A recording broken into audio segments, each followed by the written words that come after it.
So as my hand goes back, I see the blood pump out, and I see my skin is torn as if it was torn by an animal, like it was jagged and ripped.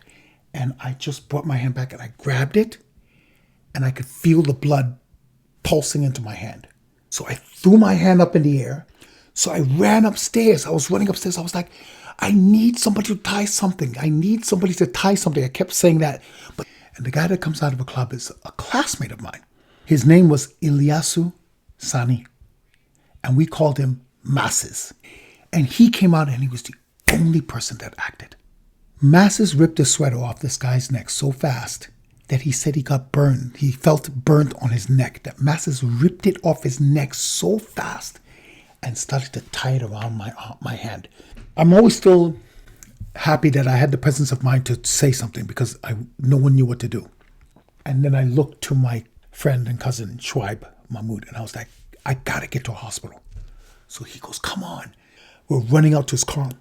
I'm getting dizzy because now the blood is pumping into the sweater. So I run to the car. Another funny thing is I get to the car and I sit in the back seat, and they had a station wagon, which had the front seat was one full front seat. Like it was not buckets. It was like a full bench or whatever that thing is called. And I put my arm there. And when I put my arm there, the blood was soaking into the sweater and started running down the seat. And Idris, Schweib's older brother,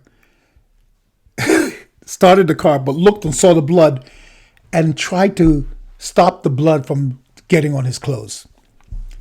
I was so upset, but I was getting dizzy. It Schweib that was like, forget the blood, just drive. So we get to the teaching hospital. We run into the teaching hospital. So the guy said, did you go through the admissions? Well, we're like, what? He has to go and register the admissions in the front. Schweib begs the guy and says, please, tend to him. Let me go and admit him in the front.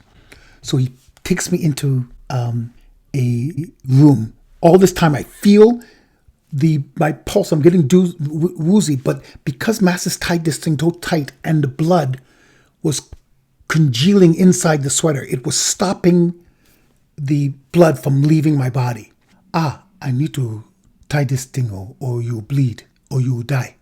And he takes a little wire tourniquet, like it looked like a string or a thing that you twine that you would use, like you'd use to hang up your clothes. And he ties it on my forearm so tightly that it bit into my skin. It was so tight. And then he put my arm on the table and he slowly undid the sweater. And it was just soaked with blood. And I remember as he was doing, he was like, and he took it off. And when he took it off, my arm was cut fully here. And the bottom part fell open. And I could see my bone. And I could see interestingly, my tendons weren't cut. So I could actually do like this. And I could see my tendons move. And I could see the white of my bone. And the meat and everything was down there. And for some reason, I was just numb. I think I was in total shock. So I couldn't actually feel the pain. I could feel my blood pump, but only a trickle will come. Only a trickle. Because he had tied that tourniquet so tight. So he said, I need to close this quickly. Just for now. No anesthesia. And he did 3 stitches. At the bottom here, up to the top, and then back down like a triangle. Just a small triangle. Just to close the wound because it literally was gaping open. And then he wrapped it. Some doctors and nurses came in and they said they need to get me to an operating room quickly. They put me on a gurney. And this is northern Nigeria, right? The hospital, they're not buildings. They're series of buildings that are connected by walkways. Because it's tropical Africa, it's not built to contain heat. Everything is open. So they literally put me on a gurney in the hallway outside, which is just outside. And it's, again, Hamatan. So it's cold. They covered me with a couple of covers, thin, so I was freezing. But then I was laying on this metal gurney, and they rolled me to the operating room. And I was shivering. My teeth were chattering.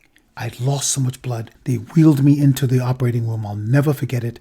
I saw the doctor's face. They started hooking up me IVs up to me, and I laid there. And as I was falling asleep, as I was passing out, as they were putting me under, I heard the doctor say, his radial artery is torn. I hope we can save the hand. And then I went out. The last thing I remember, interestingly and very funnily, is they had taken off all my clothes. So I was completely naked. I just had I don't even think I had a hospital gown. I had a couple of covers over me. So I was completely naked. They wheeled me into the operating room. I just have these covers over me. They take off the cover so they could put the IVs in it, and I'm bone naked.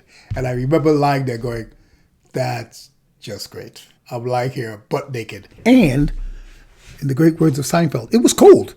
So the natural size of anything that was exposed was actually much, much smaller than it would have been because it was freezing. It was Hamatan. So that's my excuse. But I remember lying there, arm almost falling off, nearly bleeding to death, thinking, that's just great. Anyway, so that and the last thing I heard of him saying whether I would lose my hand were the last things I heard before I went out. So I woke up in this hospital ward, and there might have been about 20 beds, all tightly next to each other. I looked at my arm, and it was bandaged. And then I looked and I saw my hand. It hurt like hell. That was the first time in the whole ordeal that I felt pain. It was very long, and they only gave me 10 stitches. So it was about from just underneath my wrist almost to my mid forearm. 11 inches about. And it took me a while for it to heal, but it did heal. And I had full range of motion in my hand. I went back to playing basketball, kept both hands. And so, anyway, fast forward, years later, we go to get tattoos, and I finally cover up the scar. So the scar used to look like this, and now it is covered up, and it looks like this.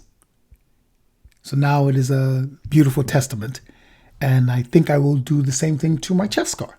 Once that heals up enough, you get a nice little tattoo covered up to commemorate it.